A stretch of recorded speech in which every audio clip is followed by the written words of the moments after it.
Euforia mudik disambut berbagai lapisan masyarakat. Mengantisipasi kegembiraan itu, pemerintah berusaha mensukseskan mudik dengan kebijakan pengaturan lalu lintas, menyiapkan infrastruktur, dan memfasilitasi mudik gratis.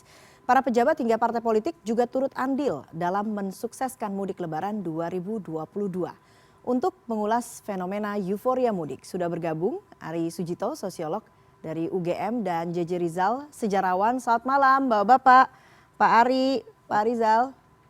Selamat malam, Mbak Eva. Baik, saya ke Mas Ari ya mungkin ya lebih tepat. Mas Ari dulu, Mas Ari. Ini setelah 2 tahun, oke.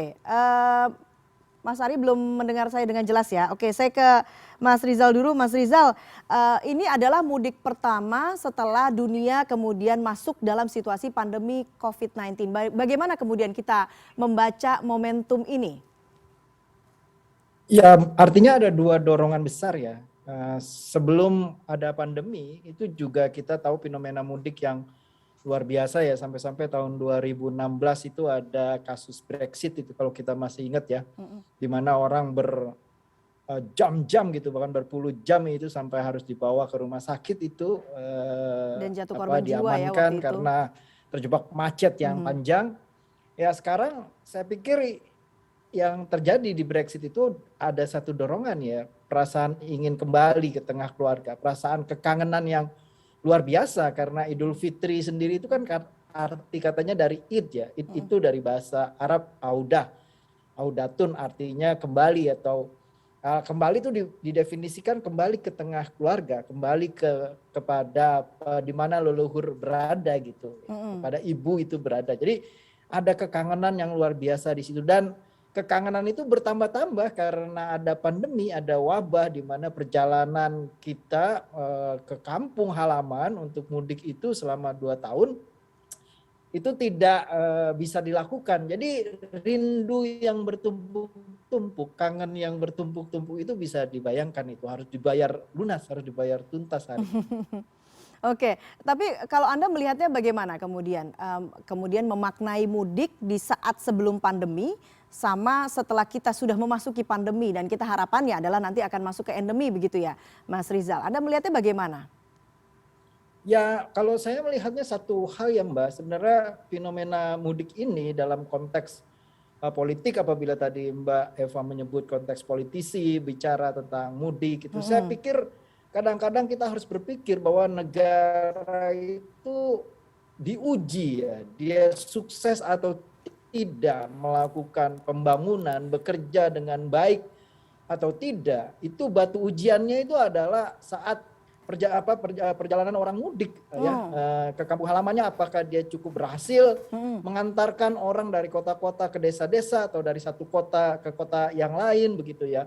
Itu ujiannya menurut saya kadang-kadang ditempatkan pada bagaimana pemerintah itu menghadapi persoalan mudik. Apabila dia gagal, maka menurut saya itu batu ujian yang harus diakui gitu ya. Bahkan kita baca hari ini Kapolri atau apa minta maaf karena persoalan mudik yang tidak berjalan dengan lancar ya. Oke. Dan kedua terkait dengan masalah pandemi, menurut saya juga kan kita masih dalam situasi yang penuh keraguan begitu ya, apakah pelepasan total orang boleh mudik walaupun dengan syarat-syarat tertentu sudah booster atau belum gitu. Tapi juga kita melihat ada kasus-kasus ya di mana orang sudah mendapatkan vaksin ya, itu bisa kena virus. Ini juga mengkhawatirkan gitu. Tapi saya pikir ini bisa diterobos karena mudik itu sendiri menurut saya sebuah budaya ya, budaya yang kita tahu sendiri di tahun lalu itu orang tetap nekat untuk mudik, untuk pulang kampung. Jadi orang lebih memperhitungkan bertemu keluarga begitu ya, dan mengikuti tradisi itu sebisa mungkin agar tidak sampai lolos. Oke, oke, oke. Oke, sekarang saya akan ke Mas Ari. Mas Ari, kalau tadi Anda mendengar bagaimana penuturan atau pemaknaan mudik dari Mas JJ Rizal, Anda melihatnya bagaimana? Apakah kemudian mudik setelah sempat ada larangan selama 2 tahun, ini apakah akhirnya akan membuat ledakan mudik begitu? Jumlah pemudiknya itu akan luar biasa, lebih besar dibandingkan sebelum pandemi, atau bagaimana? Ya, sumbatan akibat dari pandemi yang berlangsung 2 tahun ini tentu menjadi alasan yang cukup meyakinkan segala masyarakat bahwa pemerintah membuat policy mengenai diperbolehkannya mudik itu jadi satu kesempatan. Mm-mm. Kita tahu sendiri bahwa upaya untuk mengatur masyarakat mau tidak mau lepas dari ada segala keterbatasan, sekarang ini tetap akan mengalami peningkatan akibat tadi saya katakan sumbatan lama yang selama ini tidak terekspresikan dengan baik. Nah, kalau kita lihat dalam skala yang lebih makro, mudik ini menjadi bagian dari perayaan orang Lebaran, interaksi antar komunitas. Selama ini memang terfasilitasi oleh teknologi informasi, tetapi itu tidak dalam beberapa aspek secara kultural itu dianggap kurang orang, sehingga memanfaatkan mudik itu tetap hadir, tetap memanfaatkan, sehingga ya risiko kemacetan itu harus diantisipasi oleh pemerintah. 2 tahun istilah mereka 2 tahun memendam, dan orang memahami, memaklumi itu, dan kemudian sekarang berkesempatan untuk mengekspresikan mudik kembali begitu. Oke, oke. Tapi kalau kemudian kita lihat ada sebuah survei yang mengatakan jumlah masyarakat yang mudik ini untuk tahun ini memang sebetulnya kalau dibandingkan dengan pada saat sebelum pandemi, jumlahnya masih tidak lebih besar begitu. Kalau di saat sebelum pandemi ada 24%, kemudian sekarang justru 16%. Apakah ini juga ada kerinduan yang luar biasa, tapi pandemi ini kemudian juga merubah masyarakat untuk lebih waspada atau lebih paham atau lebih sadar soal ancaman kesehatan terutama virus COVID-19 begitu misalnya, Mas Ari? Ya, harus diletakkan dalam 2 konteks. Konteks pertama adalah hadirnya teknologi itu punya pengalaman 2 tahun itu menggantikan relasi yang sifatnya langsung, kemudian terfasilitasi oleh teknologi seperti video call dan seterusnya. Zoom, interaksi orang juga teruji selama 2 tahun ini relatif bisa membantu itu. Yang kedua, krisis ekonomi akibat dari pandemi itu juga menjadi alasan. Misalnya biaya yang harus dikeluarkan untuk mobilitas pulang kampung atau hal-hal seperti itu, jadi harus dipahami merosot, sehingga tidak sebesar yang dia bayangkan. Nah, oleh karena itu 2 alasan yang saya sebut, karena transformasi teknologi mampu memfasilitasi interaksi antar keluarga, antar anggota masyarakat. Yang kedua, karena krisis ekonomi akibat pandemi itu juga menjadi alasan. Lebih baik dia nyimpen dulu duit lah gitu, daripada dia harus mengeluarkan dengan ketahanan ekonomi yang mengalami kemerosotan akibat pandemi.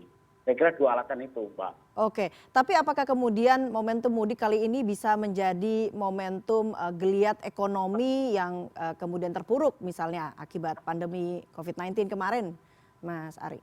Ya, saya kira beberapa hal ini kan ada upaya untuk pertumbuhan ekonomi kembali, geliat ekonomi. Sekalipun mereka tetap harus waspada karena ancaman, terutama kalau di Indonesia mungkin tidak terlalu terasa pasca pandemi ini. Dari beberapa negara yang juga mengalami itu juga menjadi perhatian. Yang disebut pembebasan orang untuk mudik, tetap ada note kan, tetap harus jaga prosedur dalam arti dia pencegahannya, meskipun bebas tetapi tetap, misalnya semua orang sekarang tetap pakai masker meskipun sudah tidak pandemi lagi, itu sudah menjadi culture baru orang untuk berinteraksi. Terus orang kalau mengumpulkan banyak orang dalam momen tertentu seperti besok Lebaran itu juga pasti juga saling memberi perhatian. Artinya ada proses pembelajaran yang bisa diperoleh dari sana. Tapi saya katakan ekonomi sudah mulai pulih, tapi merangkak pelan-pelan gitu. Sektor-sektor sudah mulai tumbuh gitu. Saya kira poinnya ke sana. Oke, Mas Rizal, Anda sempat mengatakan begitu ya bahwa mudik ini adalah migrasi ekonomi dari kota ke desa begitu ya, Mas Rizal. Artinya memang momentum ini nih, momentum mudik kali ini yang akhirnya diperbolehkan oleh pemerintah bisa membuat upaya migrasi ekonomi dari kota ke desa lagi begitu ya, memperlancar upaya itu lagi begitu ya, Mas Rizal. Ya, itu kan apa ya? Itu fenomena yang lama ya, yang kita rasakan dengan problem kita yang sentralistik ya. Semua itu berpusat di Jakarta begitu ya. Jakarta itu bahkan di tahun 1950-an itu Hamka sempat berkata bahwa Jakarta itu persis lintah yang besar di tubuh Indonesia gitu. Dan itu menimbulkan banyak kecemburuan karena ada kesenjangan ekonomi ya, sampai terjadi beberapa peristiwa seperti PRRI gitu ya. Nah, jadi sejak lama memang kita punya problem tentang kesenjangan itu, dan salah satunya yang menarik menurut saya justru adalah fenomena Lebaran atau Idul Fitri, di mana dari kata dasarnya id itu audatun itu artinya kembali dan didefinisikan pulang ke kampung halaman. Dia tidak pulang ke kampung dalam artian sebagai orang kalah, tapi dia justru ingin pulang kampung sebagai orang yang menang, yang di punggungnya menyimpan banyak bagasi, dan salah satunya adalah bagasi ekonomi. Dan di situ kita bisa melihat bagaimana dalam beberapa hari itu desa itu mendapat distribusi ya yang begitu luar biasa dari orang-orang yang pulang ke kampung halamannya masing-masing gitu. Jadi ini menurut saya sistem yang lama sebenarnya harus diakui jadi bagian dari distribusi dan pemerataan ekonomi melalui kecenderungan urbanisasi yang panjang karena problem sentralisme ya. Oke, tapi di masa saat ini begitu ya, mungkin kita harapkan peralihan dari pandemi kemudian menjadi endemi. Apakah di situasi ekonomi yang saat ini baru mulai pulih begitu, masih relevankah teori itu, Mas Rizal?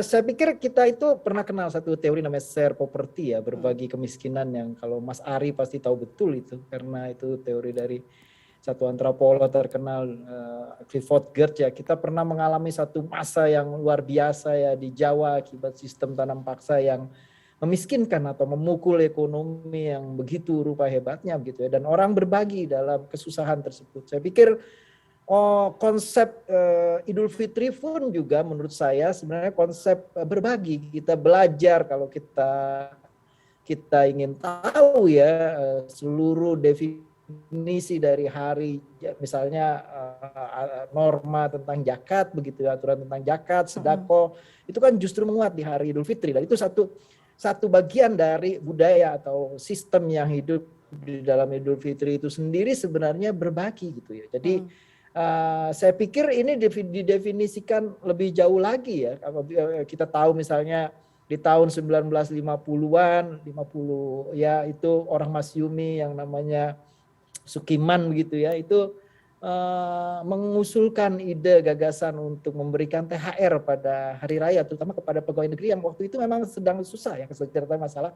Tapi kemudian tahun 1954 digolkan oleh seorang nasionalis kiri seperti Ali Sastro Amijoyo begitu ya. Itu jadi saya pikir ada satu konteks Islam modernis Masyumi, dan satu konteks lagi adalah nasionalis kiri Ali Sastro Amijoyo, dan bertemu dalam solidaritas begitu terhadap kesusahan. Jadi kita punya banyak contoh bahwa Idul Fitri itu medium untuk kita berbagi. Kalau kita nggak berbagi di situ artinya ada yang masalah dengan jiwa kita, ada ketidakberhasilan dan atau sukses dalam ibadah kita selama menjelang Idul Fitri, yaitu masa puasa. Kita mengalami julm gitu ya, istilah sufisme Islamnya, atau kegelapan jiwa gitu, tidak punya cahaya sehingga tidak jernih, kotor, sehingga untuk berbagi saja kita tidak mau. Oke. Mas Ari, Anda sepaham dengan itu tentunya Lebaran ini adalah medium untuk berbagi begitu? Ya, saya kira memang faktanya transformasi dan desentralisasi resource yang selama ini bias kota Idul Fitri atau yang disebut dengan mobilitas ekonomi terjadi, dan itu orang yang tadi disebut oleh Bung Rizal, orang yang bekerja di kota, kemudian meskipun ada model transfer, tapi ada ritualitas tertentu yang diproduksi untuk berbagi, dan itu adalah bagian dari cara untuk menghubungkan antara dimensi ekonomi dan secara sosiologis. Sehingga di luar soal ritualitas mudik ini sebagai bagian dari tradisi, pembentukan ekonomi ini juga mulai makin banyak terasa. Dan bagaimanapun juga, tapi di yang lain juga ditambahkan pada kenyataan bahwa desa itu sekarang tidak lagi miskin banget dibanding dulu, karena tidak ada resources dalam bentuk dana desa misalnya. Pertumbuhan ekonomi sebenarnya wisata desa itu telah menggerakkan mereka. Tapi sekali lagi kalau kita baca dalam seperti yang dijelaskan oleh Bung Rizal, memang ya suka tidak suka, ini peristiwa Lebaran bukan hanya peristiwa teologis semata, tetapi ini ada dimensi ekonomi, sharing, terus kemudian di balik ritual tradisi Lebaran itu sebenarnya berbagi gitu, yang dalam beberapa hal orang mendorong emansipasi ekonomi dari kota ke desa dan sebaliknya, ada pertautan yang sangat gitu.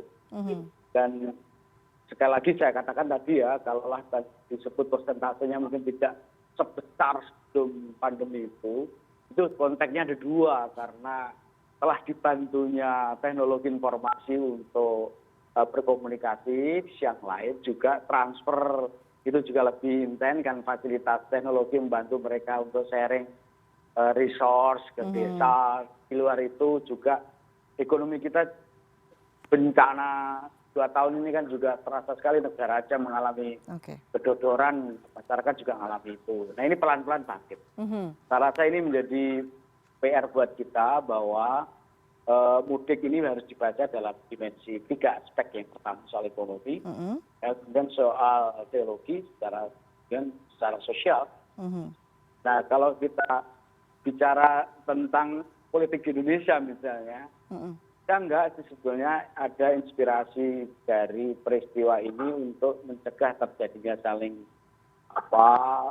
hate speech, terus kemudian ungkapan yang saling nyerang. Mestinya tidak hanya Idul Fitri tok, tidak hanya Lebaran tok gitu, tapi juga bisa menjadi bagian dari penanda bahwa ruang-ruang refleksi di dalam masa Lebaran Idul Fitri ini harus tercermin di dalam bangun karakter dalam perpolitikan di Indonesia. Apa yang diceritakan Bung Rizal ini kan kita bisa belajar sejarah bahwa para pemikir dulu, bahkan politisi besar dulu punya cara pandang yang satu sama lain sebenarnya bisa patut dipelajari. Oke, membangun karakter perpolitikan di Indonesia. Kalau kemudian kita tadi mengulas lebih jauh lagi soal tradisi berbagi, salah satu upaya untuk berbagi dari pihak-pihak misalnya pejabat ataupun juga bahkan partai politik adalah melaksanakan mudik gratis begitu ya, untuk berbagi kepada masyarakat. Nah, kita akan ulas lebih jauh lagi soal ini setelah jeda berikut ini. CNN Indonesia Newscast akan segera kembali.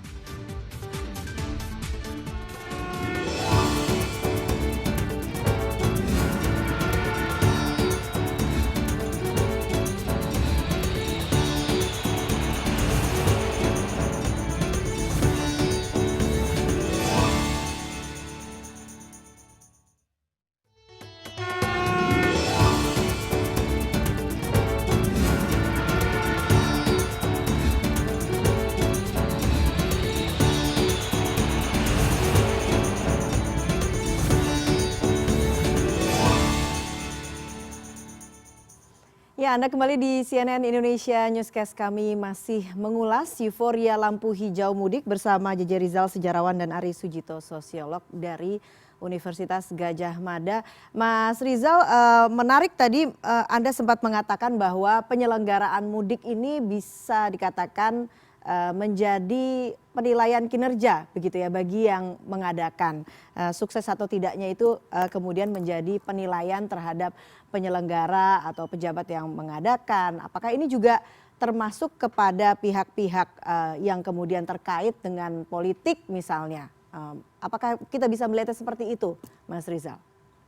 Ya, dalam sistem transportasi menurut saya salah satu ujian yang paling besar yang harus dihadapi bahwa pembangunan ruas jalan, panjangnya begitu berapa gitu, akses satu daerah dengan daerah yang lain, sistem transportasi akhirnya ya kita bicara tentang sistem transportasi. Apakah sistem transportasi antar kota-kota di Indonesia itu terutama titik-titik pusat mudik ya, perjalanan mudik di Jawa, di Sumatera terutama yang sering problem menurut saya itu betul-betul pemerintah dari tahun ke tahun itu belajar dengan serius ya, mengoneksikan antara sistem transportasi lokal di tingkat kota dengan sistem transportasi di tingkat nasional begitu. Itu menurut saya ujiannya adalah memang saat orang akan mudik.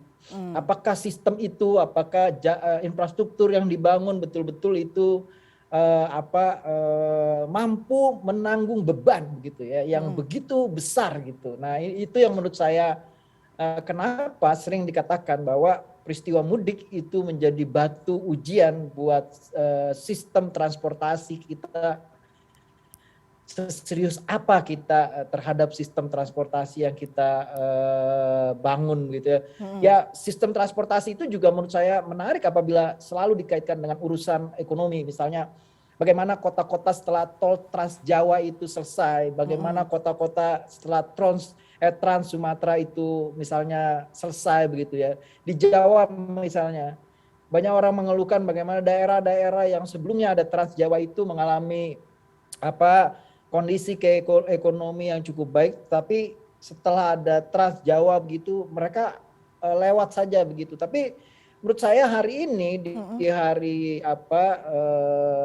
menjelang Lebaran ketika arus mudik besar-besaran, orang itu balik ke kota-kota atau melewati kota-kota untuk mencari jalur alternatif, dan di titik itu menurut saya bukan hanya dalam artian keluarga mengirimkan uang untuk keluarganya, tapi juga bagaimana ekonomi di sepanjang jalan arus mudik yang dilewati itu mendapatkan berkah ekonomi yang luar biasa, yang besar gitu ya. Oke. Kalau kembali ke soal penilaian kinerja begitu, siapa yang kemudian nantinya akan mendapatkan penilaian dari masyarakat soal ujian mudik yang diselenggarakan kali ini misalnya?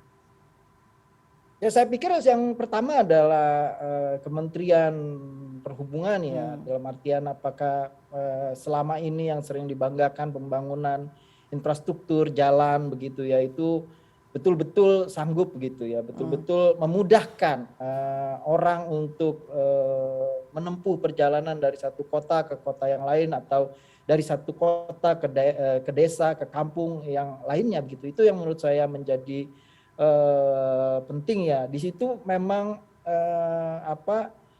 sekali lagi saya mau katakan itu bagaimana caranya mereka mendapatkan kenyamanan untuk pulang dan bertemu dengan keluarga. Jadi energi yang mereka berikan bisa lebih banyak untuk keluarga daripada untuk perjalanan yang melelahkan seperti di Brexit tahun 2016 kalau nggak salah ya. Dan perjalanan-perjalanan mudik sebelumnya juga kita selalu bagaimana caranya kalau sekali lagi kalau saya mau katakan Idul Fitri itu itu kan artinya kembali ya. Jadi dia seperti siklus begitu loh. Jadi kalau kita bisa gagal tahun ini, kita diberi kesempatan tahun berikutnya untuk belajar dan tidak gagal. Nah, begitu juga menurut saya sebenarnya bagaimana kita harus belajar dari siklus Idul Fitri ini dalam artian arti dasar katanya yang kita serap atau audatun itu artinya kembali. Jadi dia seperti siklus. Nah, bagaimana kita belajar dari tahun ke tahun agar menjadi lebih baik dan lebih siap. Oke. Mas Ari, Anda melihatnya bagaimana soal mudik ini, ujian untuk pemerintah, penyelenggara kah, atau juga ujian untuk masyarakat tentunya? Yang paling utama memang pemerintah sebagai penanggung jawab melakukan perlindungan pada warganya, memastikan terfasilitasi seperti yang tadi disebut Kementerian Perhubungan, memastikan fasilitasi ini jalan dengan baik. Terus Kominfo juga berkomunikasi, Kementerian Keuangan dalam hal transfer resource. Nah, yang kayak gitu itu di level nasional ya. Kemudian di level daerah, apakah daerah juga menyiapkan itu, misalnya kan crowded juga itu, kalau disiapkan dengan baik itu akan juga punya respon yang cukup bagus di kepala daerahnya begitu. Nah di atas itu semua tentu ini harus menjadi pembelajaran kita apa sih sebetulnya makna Idul Fitri atau Lebaran itu dalam kerangka yang di makro. Saya katakan kalau kita saja bicara ngomong tentang pluralisme, penghormatan pada hari-hari besar gitu, dan keajaran keberagaman itu harus menjadi inspirasi orang untuk berpikir tentang kebangsaan. Mestinya sudah tidak ada lagi umpatan-umpatan, paling tidak berkurang. Itu ya kalau ngomong tentang fitri, ya kesucian itu ya tidak boleh lagi lah gitu mengulang hal-hal yang sama, melakukan umpatan dalam arena politik, ada perbedaan di media sosial kayak gitu. Nah termasuk siapapun yang merasa menjadi bagian dari konsep keindonesiaan, ngomong penghargaan pluralisme, ya saling menghormati kayak gitu itu harus tercermin gitu. Itu yang saya katakan, adakah transformasi dalam konteks teologi yang dihadirkan dari pasca mudik, pasca lebaran itu bisa berhasil itu ketika kualitas keadaban itu makin meningkat gitu. Secara ekonomi juga terjadi redistribusi resources. Terus kemudian secara politik juga harus tergambarkan bahkan hanya pencitraan orang masang baliho, terus ucapan, tetapi itu juga harus berpengaruh pada karakter berpolitik kita yang harusnya bisa mencerminkan kesantunan. Saling memaafkan, masuk setelah Idul Fitri nanti membuat kesalahan lagi, nggak pernah berkaca dari sebelumnya gitu. Misalnya ya, beda pendapat antar kelompok, jangan umpat-umpatan lagi lah gitu. Itu mestinya nilai-nilai yang mestinya kita bisa ambil sebagai sebuah hikmah dalam tradisi berpikir yang kuat. Baik, tapi nyatanya sampai saat ini masih kita lihat begitu ya Mas Arya. Nah kalau kemudian tadi sempat bicara soal pencitraan gitu ya, kita lihat ada beberapa event mudik gratis begitu yang diselenggarakan dari berbagai pihak, termasuk juga ada partai politik gitu. Anda melihatnya ini tuh sebagai euforia karena memang sudah melewati waktu vakum mudik selama 2 tahun, apakah itu ataukah bisa dikaitkan dengan pencitraan misalnya? Anda melihatnya bagaimana untuk event mudik gratis yang diselenggarakan oleh berbagai pihak? Ya, Mbak Eva, pada setiap event itu selalu menjadi arena daya tarik bagi para tokoh-tokoh ataukah mereka yang punya kepentingan untuk membangun image di depan masyarakat. Itu nggak ada masalah. Yang menjadi masalah adalah ketika pada saat membangun image itu tidak diikuti oleh karakter dalam bertindak pasca Idul Fitri. Itu yang sebetulnya menjadi catatan kita. Kita tidak menyalahkan orang memfasilitasi, itu bagus saja. Memfasilitasi bis, alat transportasi gratis, terus kemudian bagi-bagi sembako itu bagus saja. Tapi saya katakan itu juga harus punya korelasi positif untuk membangun keadaban. Karena Idul Fitri itu harus dipahami dalam 3 konteks tadi. Konteks ekonomi, ya, teologi, konteks sosiologis membangun, kemudian transformasi fungsi berteologi, beragama itu di mana? Nah itu harus menjadi paket gitu. Nah artinya apa? Kalaulah itu dibaca oleh pencitraan, pencitraan itu nanti punya makna dan tidak, itu pembuktiannya setelah Lebaran. Ya, nah itu aja menurutku yang poin kunci. Dan menurut saya ya wajar aja lah orang pasang setiap arena saling berlomba-lomba memanfaatkan agar mendapatkan simpati. Tapi kualitas kualitas kerja yang dia bayangkan tidak hanya itu, tapi pasca Lebaran. Gitu. Oke, Mas Rizal, Anda setuju dengan ini bahwa nanti kita harus lihat dulu nih setelah momentum penyelenggaraan mudik gratis, setelahnya seperti apa gitu, sehingga kita bisa memastikan ini pencitraan atau bukan gitu. Ya, kalau buat saya Mbak ya, apa yang Mbak tanya itu soal politisi yang bikin mudik gratis, memberikan bis begitu ya. Saya pikir ada istilah di dalam kebudayaan Betawi ya, saban Lebaran itu anak-anak itu suka minta angpau. Ya itu sebenarnya tradisi yang diadopsi dari Lebaran yang lain di dunia orang Betawi. Karena orang Betawi itu punya Lebaran macam-macam ya, ada Lebaran Haji, ada Lebaran Cina, ada Lebaran Belanda tahun baru gitu. Nah saat Lebaran Cina itu biasa bagi-bagi angpau gitu. Nah Lebaran yang lain juga dia berpikirnya sama anak-anak ini ya. juga yang udah dewasa kadang-kadang juga berpikir sama. Itu di Betawi disebutnya nanggok begitu ya, nyari kesempatan atau nyuri kesempatan begitu. Nah, buat saya apa yang dilakukan oleh politisi ini ada kecenderungan menurut saya itu seperti nanggok begitu. Karena pertama menurut saya harusnya dia punya energi yang jauh lebih besar digunakan untuk sesuatu yang jauh lebih vital. Bukan sekedar menyediakan bis atau transportasi gratis pulang ke kampung, tapi bagaimana dia yang diberi fasilitas luar biasa, diberi privilege yang luar biasa begitu ya, sebagai pejabat, sebagai politisi itu bisa menghasilkan sebuah produk perundangan atau hukum atau apapun itu yang menjamin dan memudahkan dan membuat nyaman, dan kita tidak mendengar lagi persoalan keluhan ketika orang mudik di saat hari Lebaran. Ini kan fenomen apa ya? Ini peristiwa yang terjadi setiap tahun, tapi setiap tahun juga kita berdiskusi tentang bagaimana orang berjam-jam terjebak di dalam kemacetan, orang berjam-jam merasakan terdampar di tengah jalanan begitu ya, sampai menjadi sesuatu yang sangat tidak menyenangkan. Jadi bagaimana energi mereka itu disedot sebelum sampai ke kampung halaman dan bertemu dengan keluarga mereka sudah menjadi pesakitan begitu.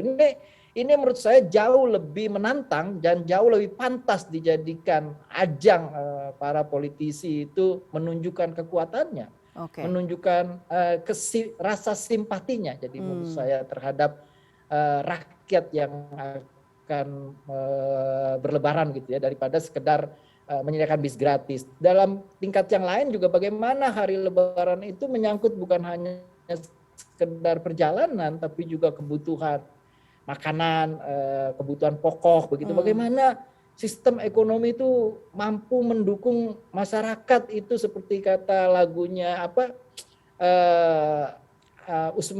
lagunya Ismail Marzuki begitu. Bagaimana rakyatnya sejahtera itu yang harus dipikirin itu bagaimana. Itu yang kalau saya terkoneksi dengan apa yang dikatakan Mas Arijito adalah bagaimana kemaslahatan, bagaimana kesejahteraan itu dibawa oleh pemerintah kepada masyarakat, dan Lebaran itu menjadi peristiwa yang yang benar-benar menunjukkan seperti dikatakan dalam lagu Ismail Marzuki itu pemerintahnya adil, rakyatnya sejahtera begitu loh.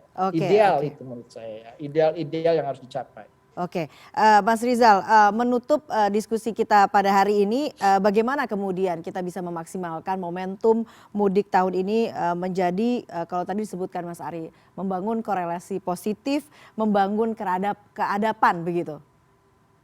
Ya, Idul Fitri ini ruang nilai sebenarnya Mbak ya, nilai yang kaya. Dia bukan hanya peristiwa agama, dia adalah peristiwa budaya. Dan bukan hanya urusan orang Islam, tapi seluruh umat beragama. Kalau saya orang Betawi, di meja makan saya itu pas hari Lebaran, anehnya makanan Arabnya itu jarang, bahkan hampir tidak ada. Kurma itu baru dikenalkan di tahun 20-an. Kita makan makanan Kristen gitu ya, Nasrani misalnya nastar, ananastar, kue keju, kastengel begitu ya. Kemudian banyak manisan makanan Cina, itu sudah menunjukkan pluralisme. Kemudian persaudaraan, solidaritas, kita diajarkan nganter tanpa nanya agamanya apa, kekayaannya seperti apa. Enggak, kita antar semua, kita berikan makanan, kita berbagi, kita sharing. Nah, itu yang menurut saya bagian yang terpenting sebenarnya. Jadi Lebaran ini ruang nilai begitu ya, dan ruang nilai yang kalau kita kurang, kita bisa belajar lagi tahun depan untuk menyempurnakannya. Baik. Sekarang ke Mas Ari sebagai penutup, bagaimana kemudian kita merefleksikan mudik tahun ini, terutama momentumnya memang di saat kita sudah memasuki pandemi COVID-19? Ya, kita harus memberi makna bagaimana kualitas hidup kita makin. Kualitas hidup itu diartikan bahwa ekonomi kita terpuruk. Ya. Kita harus bangkit secara ekonomi.